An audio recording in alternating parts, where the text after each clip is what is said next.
Good evening, everyone. I am Divyansh, primary DNB student, and today we have this class on acute corneal graft rejection under the moderation of Meena ma'am.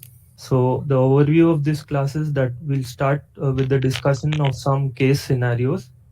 Then we'll try to understand what is the difference between a graft failure and rejection. Then we'll go to the immunology of graft rejection, the risk factors of graft rejection. What are the clinical features that how would you diagnose a patient who comes to you with graft rejection, and what would be the immediate management for the same. So we have this first case of a 36-year-old male who was a known case of congenital hereditary endothelial dystrophy in both eyes. He had a history since 1988 of having multiple penetrating keratoplasties. Like you can see here, he had three penetrating keratoplasties in the left eye, with on 2016 presenting to us with the right eye with this picture of corneal edema with a corneal ulcer and a decimeter seal. So he gave the history of sudden diminution of vision since 3 days, uh, and we advised right eye total penetrating keratoplasty for him. On day one, the graft looked clear. The graft host junction was good, well opposed. The corneal sutures were intact. But there was when So this patient was a young gentleman, so age less than 40 years. All 40 right. years. Yes. He was a twin of a thing, and he had another brother who had CHED also. The inform this particular patient was the what you should know is important is to know what is their socio-economic background and what is their occupation. It's impossible for you to know that, so I'll just give a small brief thing. He was a sweeper by occupation. All right. And either a broomstick or something, water fell in his eye, and what he presented to me at this particular thing, Divyansh, is a total corneal infiltrate. All right. It's not Okay, ma'am. that's for which I did a therapeutic penetrating keratoplasty. That's why you're saying cornea septate. So it is not a PK that I have done.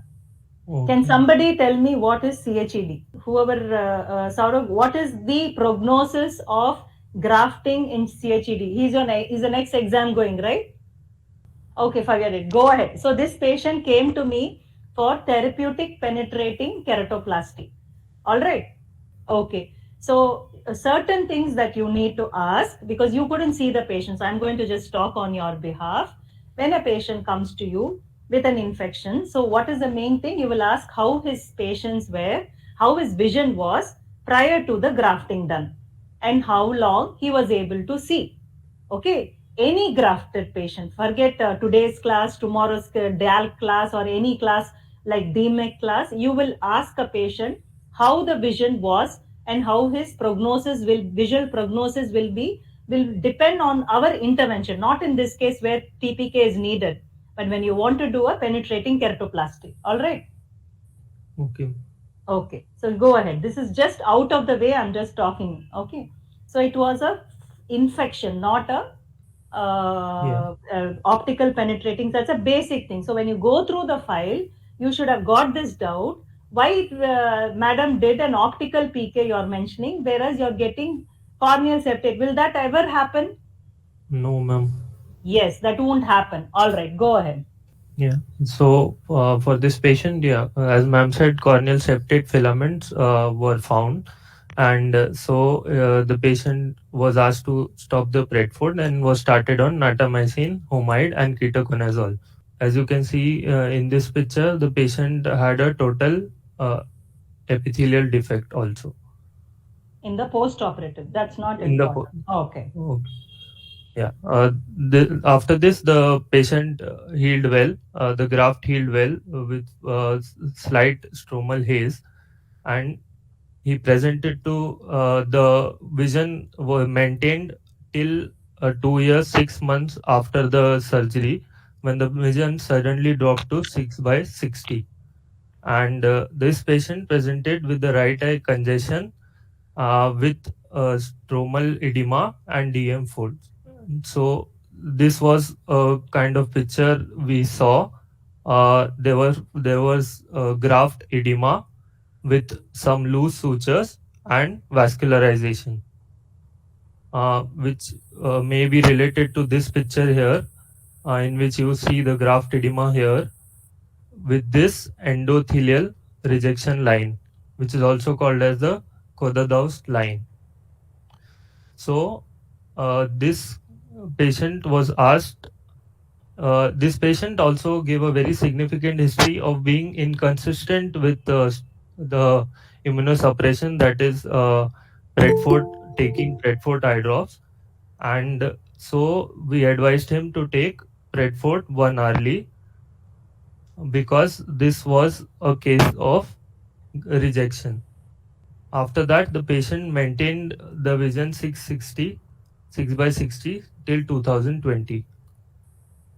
After which he developed a graft infiltration like this again, and so we suspected a fungal infection, and again eye drops natamycin and voriconazole was started. This infiltrate although healed, but eventually the graft went into failure and the patient was planned for a re-TPK. So, Divyansh, Yes, I'm ma'am. just going to correct you as you present, because there's no point in teaching you how to talk beforehand, because in exam this is not going to happen. Okay, no offense Okay. meant. So you don't say suspected fungal keratitis. We always at an institute like ours confirm our findings. So he Okay, ma'am. had graft, it's called graft infiltrate. So these terms, although look very easy to us now, only when you start talking in these terms, you will remember to use these words.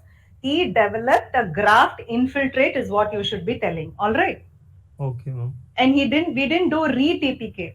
Re-TPK is done for recurrences within a month or 2 months after the initial infection. Once organism has it not cleared and you get another infection or a new infection which is occurring. So this is not, you can't call it re-TPK in the immediate sense. His graft totally cleared, right? Yeah, yes, ma'am. Okay. Okay. Can I go ahead, ma'am? Yes, yes, you go ahead. So we have the second case of a 56-year-old female resident from Tamil Nadu. She complained of pain and redness associated with watering and blurring vision in the right eye since 6 months. She had a history of cataract surgery done elsewhere in both eyes 4 years ago. There was no history of trauma, headache, and vomiting. Uh, the vision in the right eye was counting fingers at 3 meters.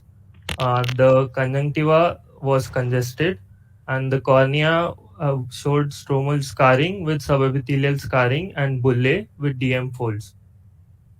The IOL was slightly decentered with optic capture. Rest of the anterior segment findings were within normal limits. The IOP were within normal limits, and the fundus was within normal limits. The pachymetry done was showed 868 microns. Uh, Diagnosing it as a pseudophakic bullous keratopathy. So on day one, the graft was cleared and the disc was well opposed. So Yeah. subsequent visits, she was doing fine. Her vision was good.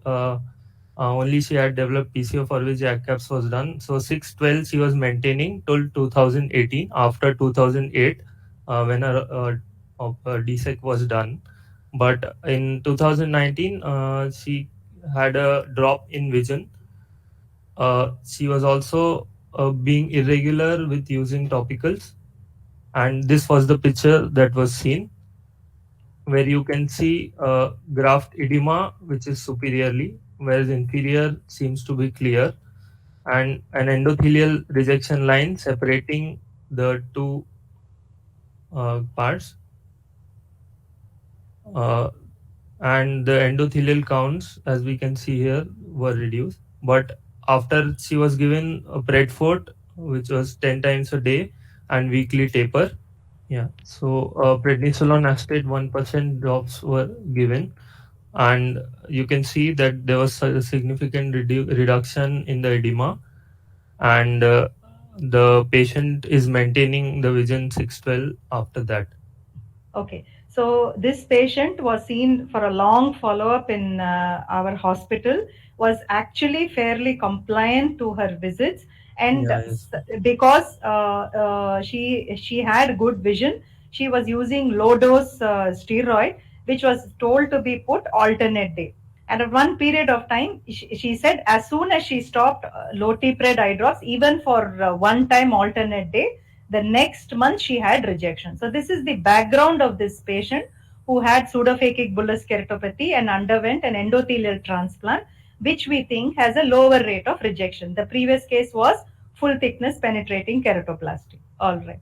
For the third case, we have a 4-year-old girl who came with a complaint of right eye redness and blurring since 10 days. Her vision was hand movement, and she had a epidefect with corneal infiltration and stromal edema with a hypopion of 1.3 millimeter in the right eye. Okay. Just go Uh, to the indication of TPK and yeah, you go yeah, ahead. so a pythium positive scraping was found, and so a TPK was done. Uh, the post-operative picture was graft junction was clear, but there was few inferior loose sutures. Uh, yeah, in the 14 just on the 40 So you post-op just day say that 14th she itself.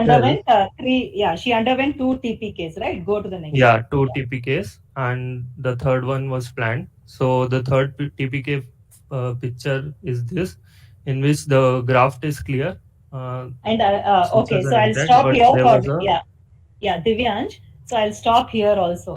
So terms yes. like glass appointment, if you say, nobody in the world knows that term.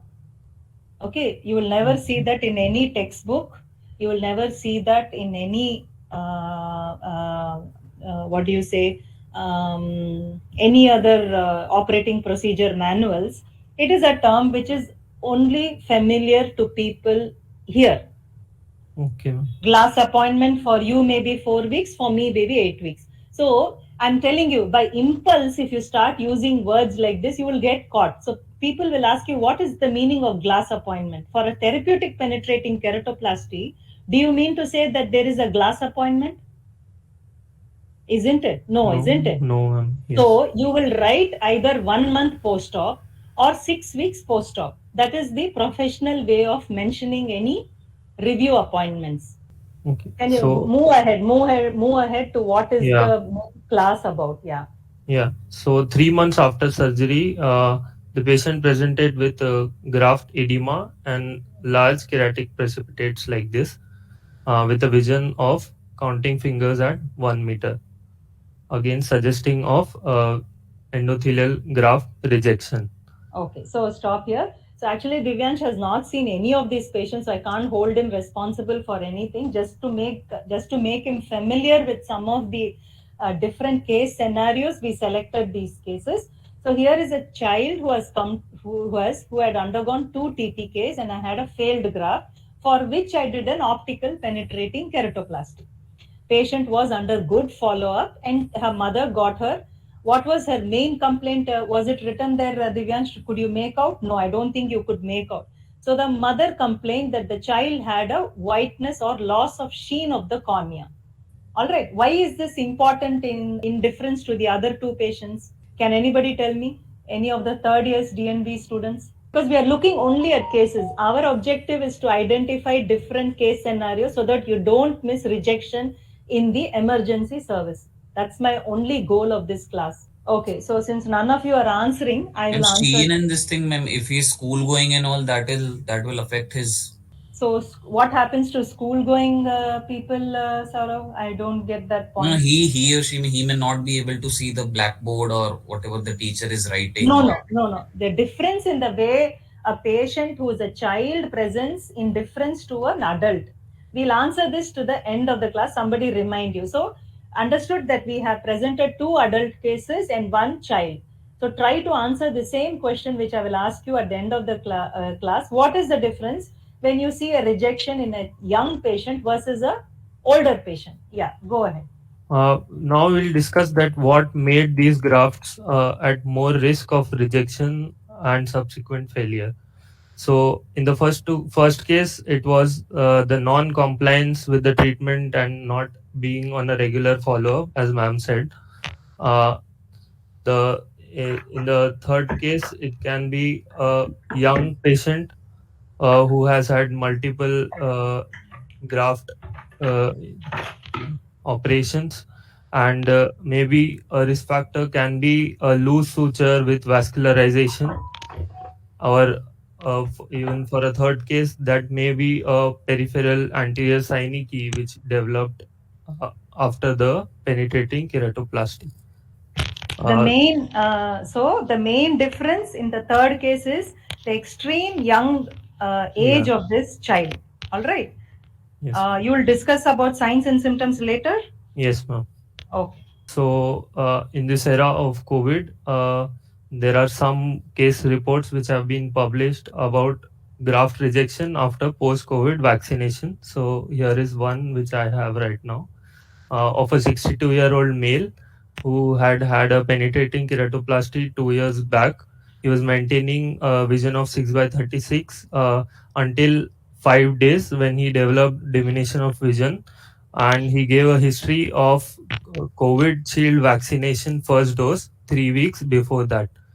So as you can see here, again there is a inferior graft edema with superior relatively clear and an endothelial rejection line between the two. So next we come to what is the definition of failure and how is it different from rejection. So a primary graft failure, we would say when there is absence of graft clarity or persistence of edema within the 14th day of surgeries. Whereas a graft rejection can be said only when there is graft clarity for at least 14 days, and after that the edema or a loss of clarity is seen. So, this graft rejection is an immune mediated phenomenon. Okay, stop. Just go back, doctor. Does anybody have any doubt? What are the factors? No, how do you redefine primary graft? Okay, so primary graft failure is defined. Luckily, it is very very rare. Is not an immunological phenomenon. It is the total loss of clarity of the graft, even from day one. Okay, the graft never retained its function to maintain clarity, and the graft should have been performed for any reason other than therapeutic penetrating keratoplasty. So, do not expect primary graft failure in a as a term post therapeutic penetrating keratoplasty, where a graft need not be clear. What are the factors which lead to primary graft failure? Any second year? Ma'am, if the graft size is very big. Oh no. What are the causes of primary graft failure? The reason for knowing primary graft failure is tomorrow when you do cornea fellowship, you become a cornea consultant, you get attached to eye banks. So eye banks, which actually maintain a registry, actually have a note of something known as the incidence of primary graft failure. What is the normal incidence of primary graft failure and what are the factors? Ma'am, it can be surgical trauma or inherent deficiency in the corneal graft or improper preservation of the donor tissue. Okay. So there are some more factors, I think, inadvertent injury, I think, all those things. But basically, these are the Infection. reasons. It is something related to the donor and not to the host. That is why it is non immunological. The host has nothing to do with this graft failing, correct? So now you will understand why primary graft failure is a non immunological phenomenon. What is the incidence or prevalence of primary graft failure generally in the world? This may be asked because it's a known thing that it is 2% generally and lower. 2% of the grafts can have primary graft failure. Okay. So any doubt in what is graft rejection? Okay, you go ahead. Nobody has any doubts. Okay. Why corneal transplant is the most successful graft transplant lies into the fact that there is an immune privilege of the cornea, which we are going to see ahead. So this was first time discovered by Sir Peter Madever, who saw the survival of an allogenic graft in the anterior chamber of the eye. Earlier, it was thought that this is due to just an anatomical barrier which prevents the entry of immune cells, but it has more to it. Whenever the blood ocular barrier is breached, the inflammatory cytokines are released and they cause T cell activation, which cause inflammation.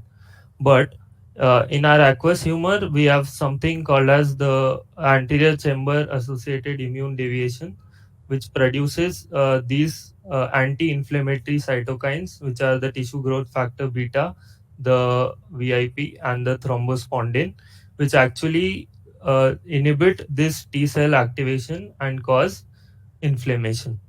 So these antigen presenting cells, which are derived from the eye, when they go to the spleen, these T regulatory cells, which are anterior chamber associate immune deviation inducing T regulatory cells, these actually inhibit this whole inflammatory cascade, so that there is a less immunogenic response in the eye. Okay, so we'll just stop here. Like, can anybody oh, tell me about a little more about Medaver, Peter Medaver? Don't look into the Google. Anybody as fast as 5 seconds. Okay, so I'll tell a little thing. For ophthalmology, very few people have actually received Nobel Prize. This gentleman, he discovered something in ophthalmology, but actually did not get Nobel Prize for ophthalmology, but he got it with for medicine, exactly for discovering this phenomenon of anterior chamber immune deviation. All right. So this is something everybody who is in ophthalmology should know. Who are the Nobel Prize winners for any particular thing discovery? What are the other immunologically privileged sites? Lens. In males, madam, testis. Yes, very good. So the eye, and the most important, the thing between your ears, your brain, okay, and testis. So that means any foreign antigen induced into this can survive longer period, not exactly they say indefinitely, they survive longer than when these tissues are transplanted in other parts of the body. So you need to know this condition, that there are other immunologically privileged sites in the body as well. Although there's not going to be brain transplant. All right, go ahead. Some papers have also said that even the neural pathways like the sympathetic and the sensory nerves are responsible for this immune privilege of the cornea. So next we move to what is the immunology of the graft rejection. So as graft rejection is the most common cause of the corneal transplant failure, we first need to understand that there are two types of antigens present. One are the major transplant antigens and the minor. The major, which go by the name of major histocompatibility complex, and individually are called as human leukocyte antigens. They are divided into class 1 and class 2. So, it is important to understand that our cornea is relatively deprived of class 2 antigens, and so it is a immune privileged site because they do not induce an immune reaction. This immune blockade or the immune privilege site in the cornea was described by Dr. Niederkorn as a three-legged stool in which there is an afferent arm, a central, and an efferent arm, which says that the afferent arm is actually the arm which brings the all the immune mediator cells into the site of action. So, since our cornea is lacking these pathways to bring these immune cells into the cornea, that's why we have this afferent arm blocking, which contributes to the immune privilege. Like we have avascularity, lack of lymphatics, and as I told you, low MHC expressions. Then there is a central arm. Central arm means there is deviation of immune response. Even if when an immune response generates, it deviates to a less immune reaction, like by the help of clonal deletion. That is, apoptosis of the T cells and B cells which are generated, anergy, which is tolerance of these T cells to recognize the antigens, and so finally an immune deviation occurs. And finally, then efferent arm blockade. Efferent arm blockade means even if the immune reaction has generated, there are some mechanisms like the FAS-L and the PD-L1 ligands which bind to the endothelial cells of the T cells and cause apoptosis of these T cells so that an immune response is not generated. So that is why cell regulation is probably they're saying is the cornerstone of preventing regulation. Loss of T cell regulation if these antigens which reach the spleen do not reach the spleen or the patient is already having a regraft and already has a antibody produced, that is when they will have a faster rejection. So as I said that the central cornea is devoid of this MHC class 2, but a peripheral cornea has some of Langerhans cells and MHC class 2. That's why if we take an eccentric graft, there are more chances of rejection. The main, and as ma'am told, the main mechanism of rejection of allograft is a delayed type hypersensitivity, which is why this CD4 T cells and not CD8 T cells. And Elsewhere in the body also, it is delayed type of hypersensitivity which actually causes rejection. All right, it is not the antigen antibody reaction. B cell reaction. It is only a delayed T cell reaction. So that is why you need to know that is tomorrow when a new drug comes, you need to know which arm of the thing this actually is acting. That is the need to know the basic cycle or cascade of events which occur initially, so that you will be able to understand the target drug where it acts. That's the whole point. So next we move on to how to identify a patient who's in need of keratoplasty, whether it would be a high risk or not.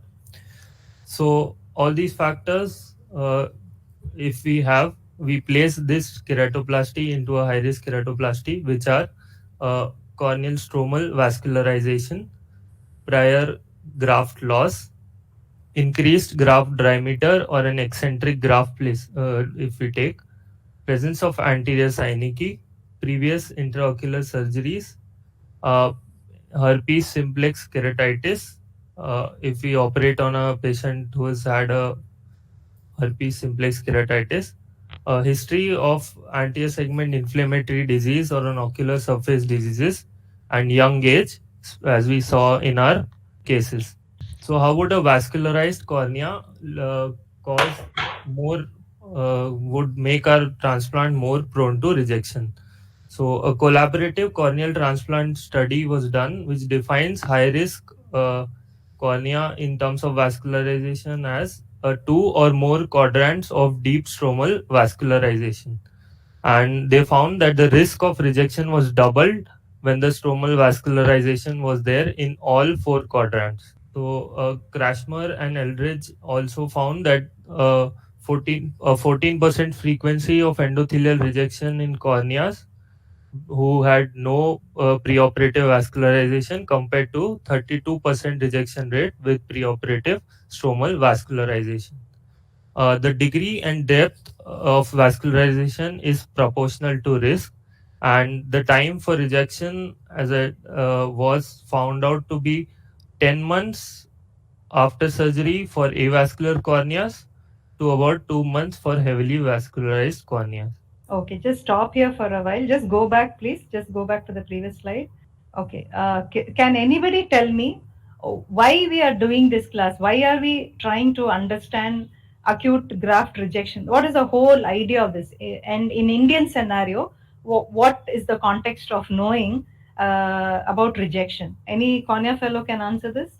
It's a very basic question. I'm really not asking you very tough questions. Ma'am, in acute cases, like the time of intervention, that will be important, ma'am. Okay. To take a immediate treatment, when you're starting the medication and all. Okay. And Then one more thing is, ma'am, has like when an early intervention is taken, the loss of endothelial cells will be less, and once the graft fails, again a regraft, the chance of uh, taking up the graft which will be taken up also will be less. So that's why, like, as soon as I mean, as earlier we take, the chances of survival will be better, e- even if in case if you have to do a subsequent graft also. Okay. So in India, what are the main causes of graft failure? What are the two main leading causes of graft failure in India and elsewhere also? Viral keratitis, ma'am. Loss of graft. Listen to the question. What Loss are the of causes? grafts. Yes. What are the two causes? So Um, one is rejection. The other thing is oh, known as because you are transplanting a known number of endothelium. Can endothelium repopulate and multiply? no, no, ma'am. So why? So I'm giving you a clue. What is the other main cause of loss of graft? It goes by a The word poor. which it goes by a word called late endothelial failure. So late Oh, endothelial failure and rejection are the main causes of loss of graft. So you have to know how to treat a graft rejection. What is the yeah? What is the incidence of endothelial failure with every rejection? Can anybody answer this? It Nikhil? increased by a multiple of 1.2. 50%. Ma'am, out of Yes. total cases, the half of the cases are endothelial rejection cases, ma'am. There is a percentage of endothelial rejection, and that is why the whole world is concentrating on trying to prevent an endothelial rejection. Because Yes, endothelium ma'am. doesn't proliferate. If it's something which proliferates, we don't have to harp about it. There's no donor availability in India. There's always a shortage of donor availability. Yes, ma'am. Okay, so this we have to do everything in our skill to reduce this rejection. So the loss of endothelial cell with every rejection is to up to 30%. So please read articles by William Bone. You may get this number there. All right. Okay. Why is there graft rejection in aphakia? You have not. Have you written aphakia? You have missed that one high risk category? Okay, Dr. Divyansh. Okay. Yes, aphakia and vitrectomized eyes and patients who have ocular surface disease that you have written. Yes, so vitrectomized and aphakic eyes, which have cells which come from the vitreous cavity and toxic to the endothelium, are also prone to have high risk high rejections. So these are the categories of high risk keratoplasty. Why we need to know that is when you see a patient in your emergency coming to you with rejection, you need to first of all find out what was the indication and what was the eye before doing. So patient should not get agitated, neither you should be clueless. Second, any cornea failure, I'm sorry, there are only two. When is rejection most common? At what period? A minimum after what period do you see rejection? Ma'am, 4 See, to these 6 are, weeks. I see. Okay. ma'am, from 2 weeks to the first 6 months, ma'am. So Starting rejection from in two. majority of the cases occur after 8 months to 2 years.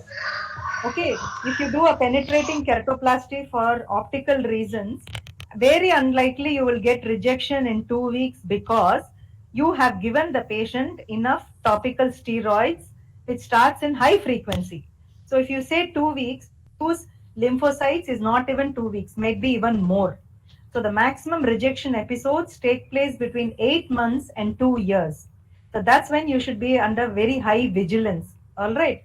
These are something very basic things which you should know when you do corneal surgeries, and you should have an idea and you should tell the patient that these things can happen. Yeah, go ahead, Divyansh. Yes. So another risk factor for uh, high risk keratoplasty are the prior graft loss. So the rejection rate are about 40% after the first graft, 68% after the second, and 80% after the third graft. The study has told that each subsequent graft, the chances of rejection increase by a multiple of 1.2 times. Why? Because of the residual of previous surgery, which may be a vascularization or a peripheral anti-acyanic, or maybe because of immune presensitization, that is antigens of the donors and recipients which are already present in the bed of the recipient. Another risk factor is the increased corneal graft diameter. So a large graft which are closer to the limbal vasculature and contain more antigenic material, and as I had already told, the peripheral cornea has more Langerhans cells. Kodadaust and Silverstein found that eccentric graft stimulate or allogenic rejection more effectively than central graft. Not only the large graft, but eccentric graft are also more prone for rejection. Similarly, an anterior synecdoche of about 3 or 4 quadrants, which would be a direct contact with the host vascular system, would cause a increased risk of rejection and subsequent failure. They, 4 quadrants means the whole clock hours, right? There's a yeah, yes, difference. ma'am. Yeah, not quadrants. Quadrants means you have done 360 thing. Okay. Yeah. Yes, ma'am. So Whole slowly. clock also. Yes. So they just make sure that you say the proper terms. All right. When you present a case. Okay. So there are and some non-immunological factors like increased incidence of glaucoma or synecdoche, which may cause traction to the corneal endothelium and cause endothelial cell loss, make Okay. the transplant more risk. Okay, so we'll stop here. Just we'll ask one question. So most of our corneal transplant patients develop glaucoma to the incidence of 50%. So that is the incidence of glaucoma in corneal transplant surgeries, which is penetrating, not for lamellar surgeries. Can anybody tell me why, if a patient has glaucoma, there's a chance of rejection? What are just 1 or 2 points? These are day-to-day, very practical things which I'm just highlighting. I'm not asking you two theoretical questions. And what we can do to identify them early, change our clinical practice so that we reduce the occurrence of glaucoma. In the More acute attack of endothelial loss. glaucoma, the endothelial cell loss does take place, ma'am.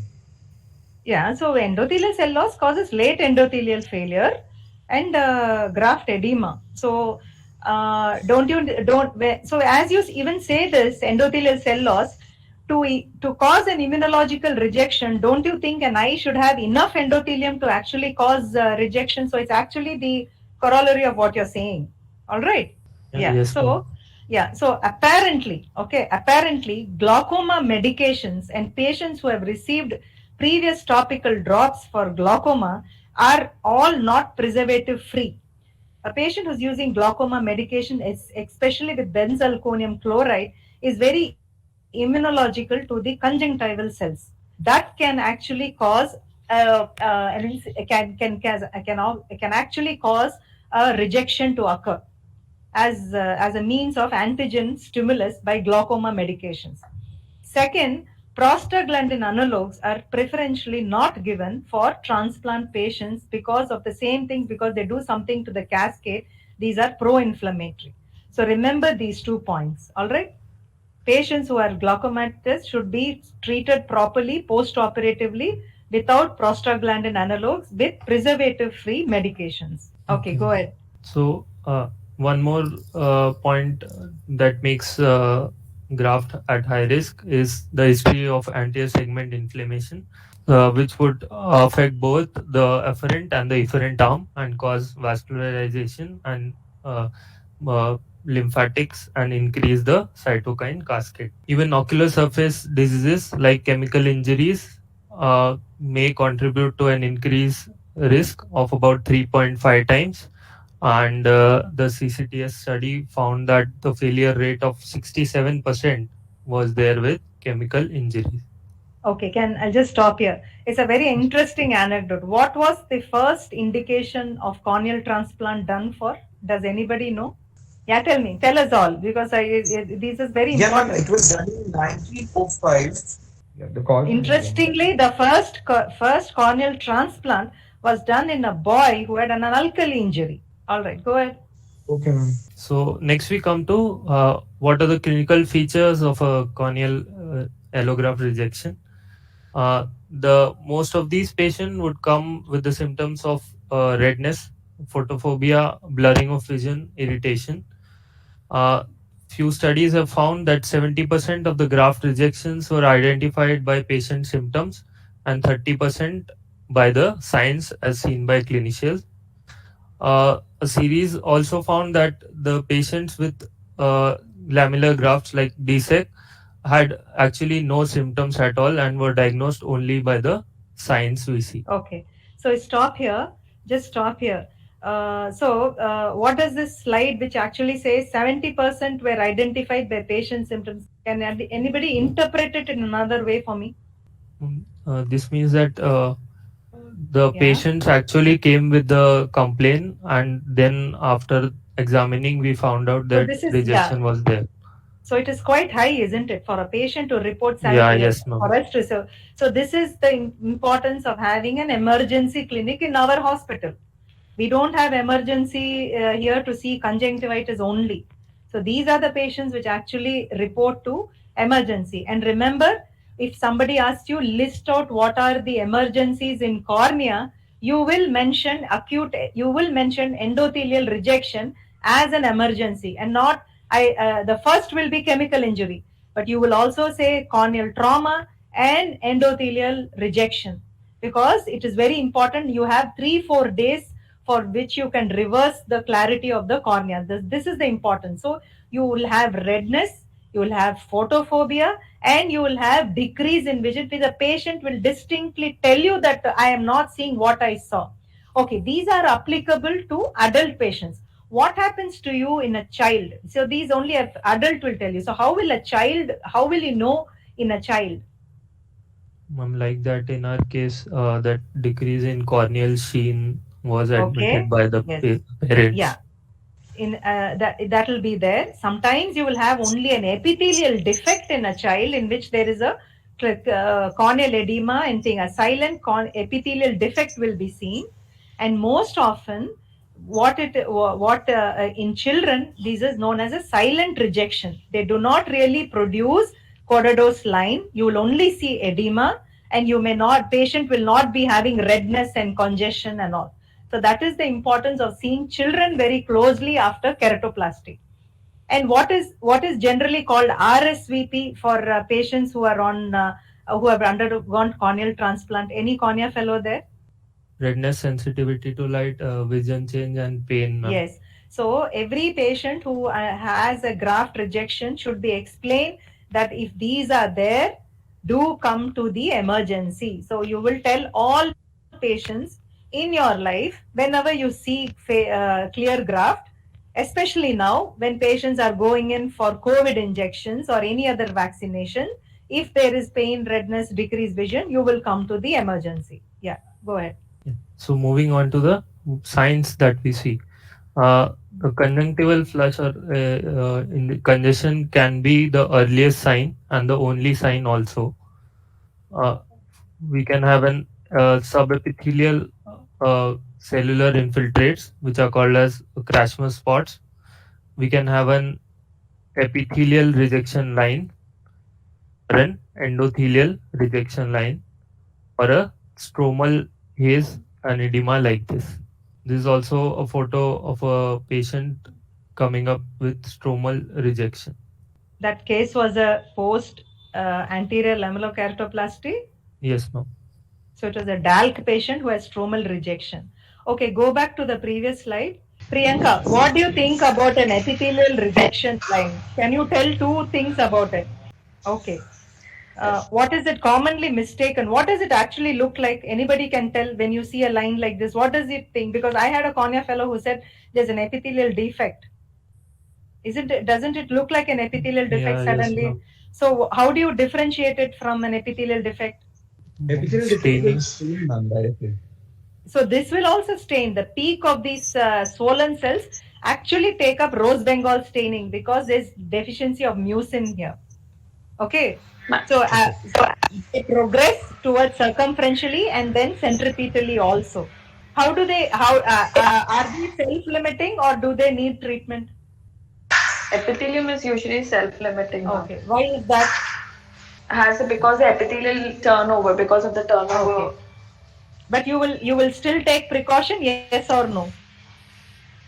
Yes, ma'am. Okay. And what about the because Hmm. epithelium along is usually associated like more commonly with stromal and endothelial. So definitely intervention has to be done. Oh, what is the main difference in chronology between an epithelial rejection and an endothelial rejection? Epithelial rejection is probably seen earlier because of the Yes, ma'am. replacement of the cells. These are earlier. You're going to tell all this, Divyansh? No. Yeah, yes, ma'am. Okay, go ahead. You This go ahead. chronology, I think. Yeah, go ahead. Because you already came off to stromal, I stopped. Okay. Yeah. So, as we have already seen a case also, even the lamellar grafts can undergo rejection, but the chances are low because of the less foreign tissue which is transplanted. So we can divide this according to the signs. We can say whether we have a definite, probable, or a possible graft rejection. So a definite graft rejection, we can say if the previously the graft was clear and now we see AC reaction with keratic precipitates and an endothelial rejection line. If same things we see but no rejection line, we can say that it may be a probable rejection. And if only we see a graft edema with no other specific findings, we can say it can be a possible graft rejection. So why do you So think this is, where is the reference for this? Do you remember where you got this reference from? this one article and Yeah.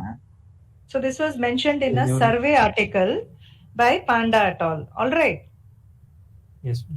This is from a survey article. So this is a major review of a survey. So do mention if it's a major review article, the from where it is, because people will like to read this.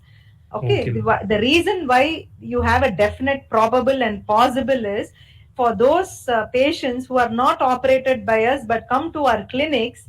This thing should strike us whether it is a definite rejection, probable rejection, possible rejection. The need for a differential diagnosis, not in definite but in probable and possible rejection. You should have other differential diagnosis like a HSV keratouveitis, a patient who is having pure other causes of iridocyclitis, or a patient having chronic endophthalmitis where there could be other causes of graft failure, or of course there will be inflammation. Not all inflammation is rejection. So this probable and possible, before you say this is graft rejection, you should rule out the other possible causes.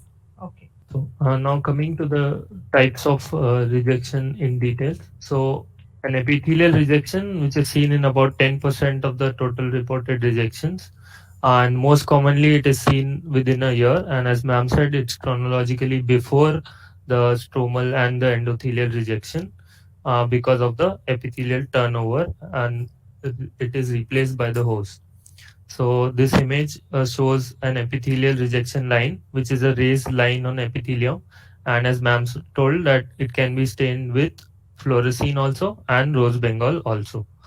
It actually represents the junction of the host epithelial cells and the donor epithelial cells. The stromal rejection, which is an uncommon variant, it is seen as stromal infiltrates and may be seen as in severe cases as stromal necrosis, and a subepithelial rejection can be seen as Krashmer dots, which are a small, about zero point 0.2 to zero point 0.5 millimeter hazy subepithelial infiltrates, and these are due to rejection of stromal keratocytes. The endothelial What does rejection, which is it the look most. like? Can you tell me what a subepithelial? Because I have seen patients of subepithelial immune rejection. If you see nummular keratitis, what do they actually confuse the pictures? What is the Yes, ma'am. differential diagnosis? Adenoviral keratitis.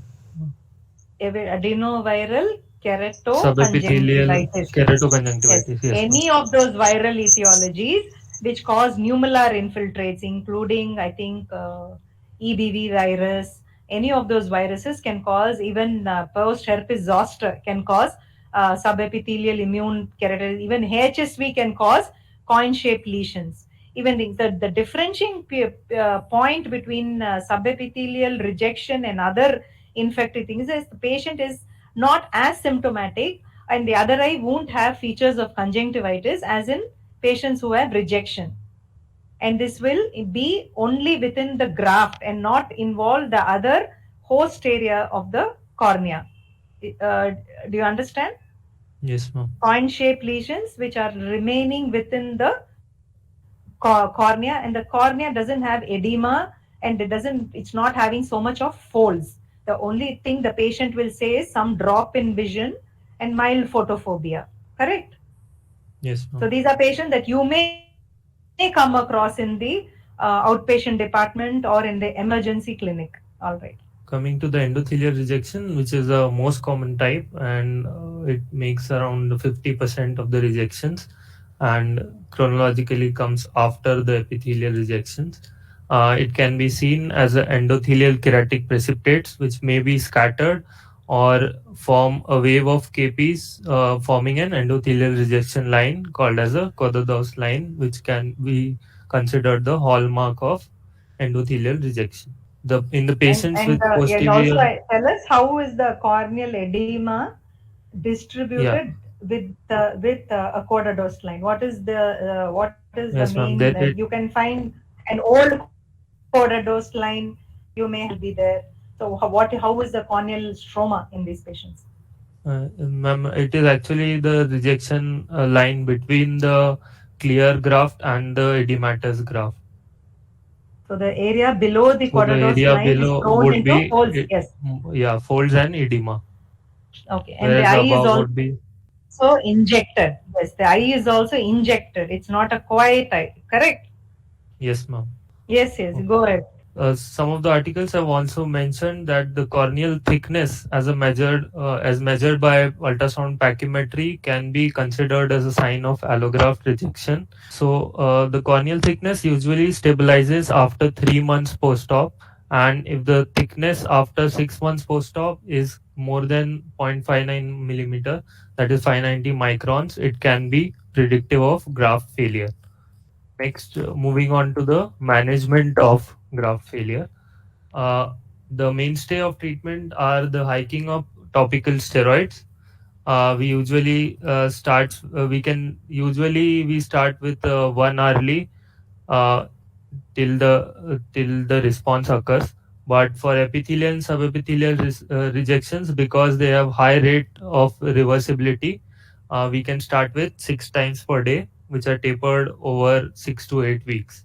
But for severe endothelial rejections, we use prednisolone acetate, usually 1%. Some studies have told that we can use systemic steroids in the form of IVMP pulse doses and oral prednisolone also, but these are rarely used. Okay, no, no. Similarly, I just stop now. So for epithelial, subepithelial, stromal rejection, it is only topical, high frequency, high potent steroids, topical steroids. So that is how you will answer that question. All right. So okay, there are two types of topical steroids generally: high potent steroids and low potent steroids. Dexamethasone, betnazole, and prednisolone are not the only. Prednisolone is not the only high potent steroids. Difluprednate, betnazole, betamethasone, and dexamethasone. So if you answer that only 6 to 8 times topical steroids, they'll wonder whether you are saying high potent steroids or low potent steroids. So it will be high frequency, high potent steroid should be your answer. Did you get it? okay, ma'am. Because low potent steroid may not be enough to reverse the rejection. All right. So for endothelial rejection, similarly you'll say topical corticosteroids, high potent steroids are initiated in high frequency. For example, 1% prednisolone acetate, 0.1% dexamethasone, if that is the correct potency, I'm not sure. And betamethasone, I don't know the steroid. Having ruled out other causes and having a close watch on intraocular pressure. Second, you will say parenteral IV methyl prednisolone and noting its contraindication. We may or may not start oral corticosteroids as well, as there is some role. That is why you saw in the paper published by Dr. Shweta and Dr. Radhika they have given oral corticosteroids. Oral also. Yes. So what is you're going to tell about IV methylprednisolone? No, ma'am. Okay, so Not we in will this. ask, we will ask, the whole class is about treating acute endothelial rejection. So your take home point should be some amount of IV methylprednisolone. Otherwise, the class is incomplete. Because if you don't start IV methylprednisolone, you may lose the graft. What? Okay, steroid sparing agents are rarely used in our hospital.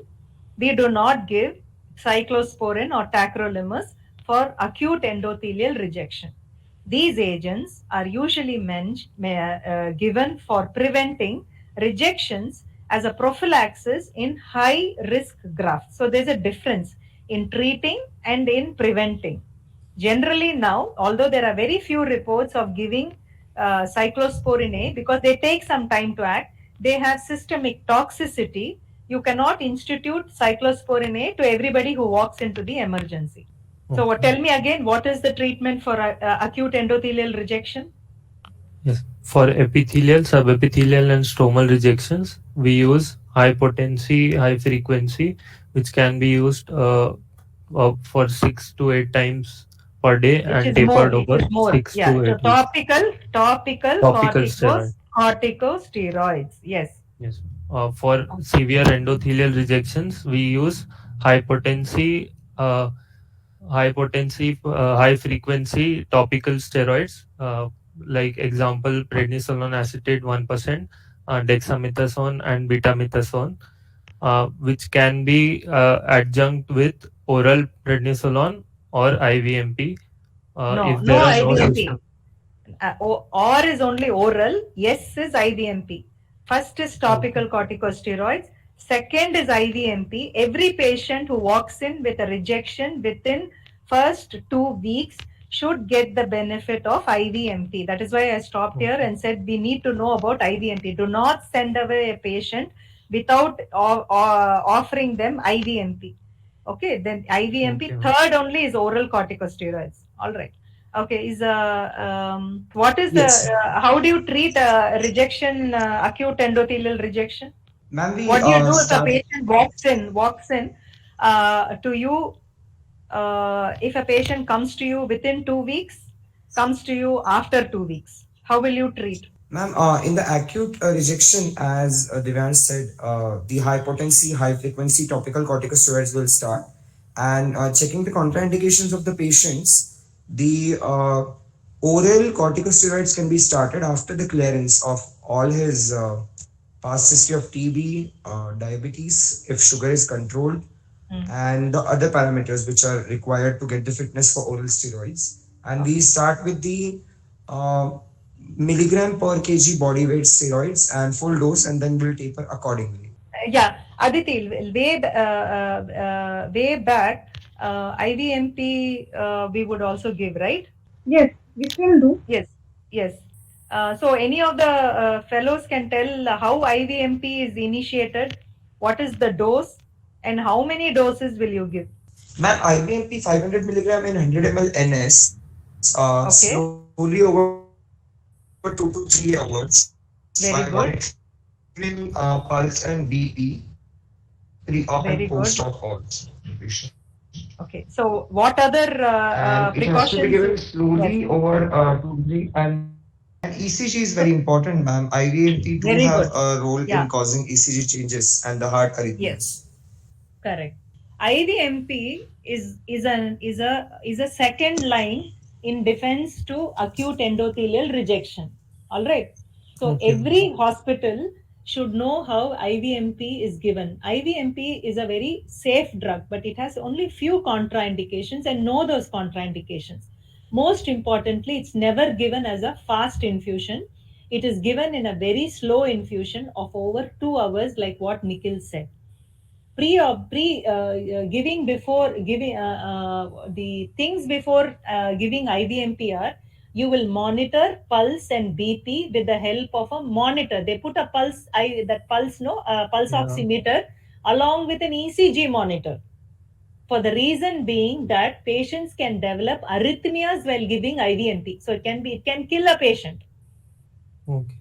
So post-operatively, also these patients are kept under observation for a few hours so that their ECG changes don't occur after. So the ECG changes apparently occur most of the time during because of electrolyte imbalance or something as you infuse this IVMP. So don't make the mistake of ordering IVMP and not being around for any reason. There are other indications of IVMP like for optic neuritis, and you have to have a vigilance for these patients when you discharge these patients, that they are all right. So it's a very good drug, but it's a very dangerous drug as well. So all patients who come to you in an acute phase should receive IVMP. Most common, most importantly, you have to make sure that they don't develop arrhythmias, electrolyte imbalance, and psychotic issues and loss of sleep. Patient will come back and tell you, and I'm not getting sleep.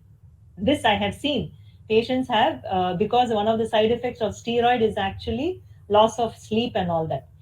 Our own hospital has had 2 to 3 incidents of IVMP related issues, and we had facial flushing in Shankar Netralaya. IVMP, if they develop any complication, is an incident. The incident has to be reported. The form is there on the intranet. The second thing that you should do is to report it in the adverse drug reaction, and this will be mentioned in the committee that the patient developed some reaction with IVMP and what was used to treat. So don't forget IVMP, the incident form reporting if there's a problem, and the adverse drug reaction to it. In any indication of IVMP, you should know this. So this is a management protocol as already discussed by Leave this. Management. Yeah, we leave Yeah, this yes. because this chart has all indications like cyclosporin, and it's way too complicated for Yeah, those yes, people who ma'am. are going to manage acute endothelial rejection. You need to know what are the differential diagnoses, which Divyansh didn't have because of lack of time.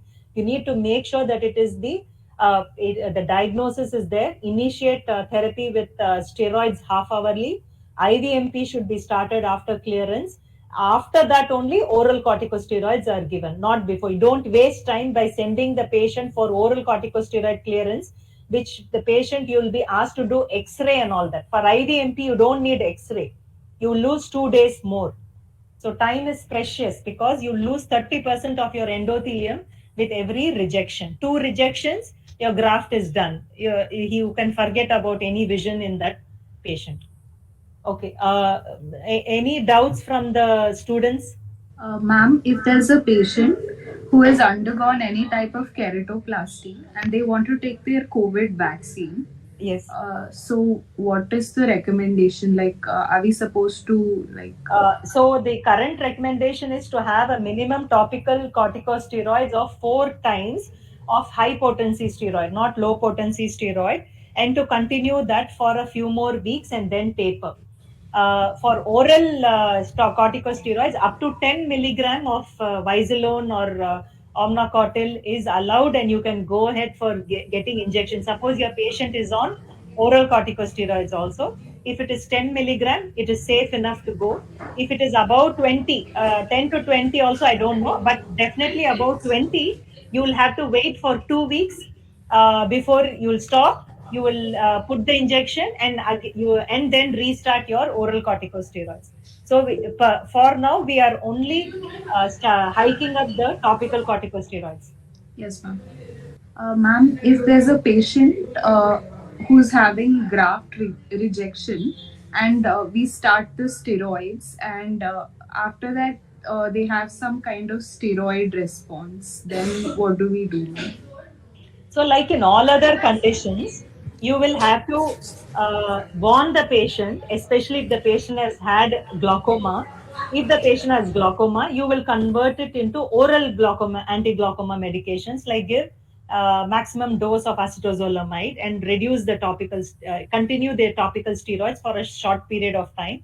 And then, yes, you have the choice of switching over to low potency. The oral corticosteroids have a lesser incidence of causing raise in intraocular pressure. Okay, so that is why it is maybe wise enough to start the oral corticosteroids, because they have lesser induction of causing focal steroid problems like glaucoma and cataract. Yes, ma'am. Thank you, ma'am. Okay. Any of the other consultant, Dr. Aditi, Dr. Srivalli? Anything I have missed, please let me know. I may have missed. Aditi, any points, Aditi, please? Yeah, hi Meena. Yeah, it's a very Can I say basic something? class. Yeah.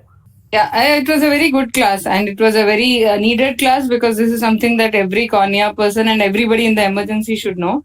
I just thought I'll just tell this. Do the fellows, cornea fellows, anybody, do they know the story behind a Cordados line? Just an interesting fact. Anybody is aware? No, ma'am.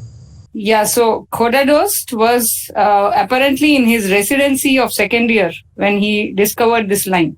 He was not doing a cornea fellowship, okay? He was just in the resident.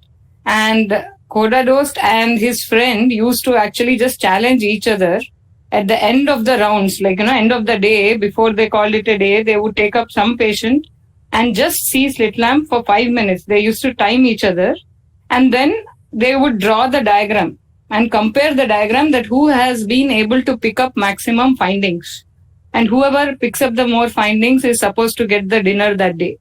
Okay, so they were just doing it so that they become better at slit lamp examination and, at acute observation and then noting them down. So when they were doing this, they actually happened to see a series of patients who had this keratic precipitates in a linear fashion. And at that time, nobody knew what this meant or what this indicated. So then they just happened to follow up those patients and they realized that these patients were all the ones who had a penetrating keratoplasty. And as they followed them up, they noticed that the stromal rejection on one side causing the stromal edema and the rejection, all those other things were becoming apparent. So basically, they discovered Khodados line just by observation alone. Okay. So that is the importance of observing what you are seeing and noting it down and asking question even if you do not know about it. But your observation has to be correct. And go back and see if somebody has already written something about it. And if nobody has written, then maybe one of you will discover something else also. Right? Meena, just wanted to tell that. Yes, tell that, is it? Okay. Yeah.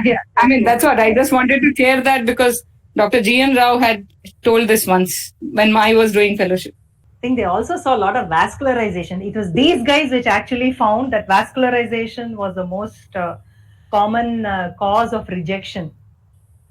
The Khodadost and his friend. Thanks. Yeah. So and so the importance of making your corneal drawings. Because of EMR, I mean, nobody is making an actual drawing on the paper, but for your practice and for the exam, maybe fellows should definitely practice doing corneal drawing. Yeah. Nice class, Meena. Thanks. Yes, ma'am. Thank you, ma'am.